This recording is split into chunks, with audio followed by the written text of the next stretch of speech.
Hello everyone, good evening সবাইকে। আর ভিডিওটা যেহেতু আমি পরে সেন্ড করছি তাই গুড ইভিনিংই বললাম। আজকে দুপুরের মেনুতে রান্না হয়েছিল হচ্ছে কী রান্না হয়েছিল আমি বলছি, মানে আগের দিন তোমাদের দাদাভাইয়ের নাইট ছিল, তো আজকে যেহেতু রেস্ট আর আজকে পড়েছে রবিবার, সেই জন্য তোমাদের দাদাভাই বললো যে হচ্ছে মাটন আনবে।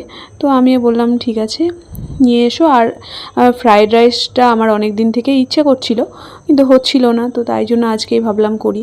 তো এদিকে ফ্রায়েড রাইস দেখো হয়ে গেছে, আর এদিকে খাসির মাংসটাও হচ্ছে, লাল লাল খাসির মাংস।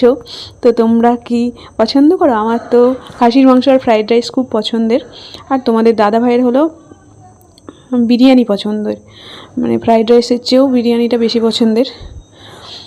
তো যাই হোক, এগুলোই রান্না করেছি আজকে, সিম্পল, আর অন্য কিছু করিনি।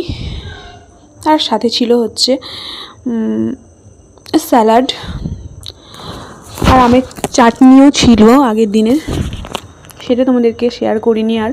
তো যাই হোক, ভালো থেকো সবাই, কেমন আছো সবাই জানিও।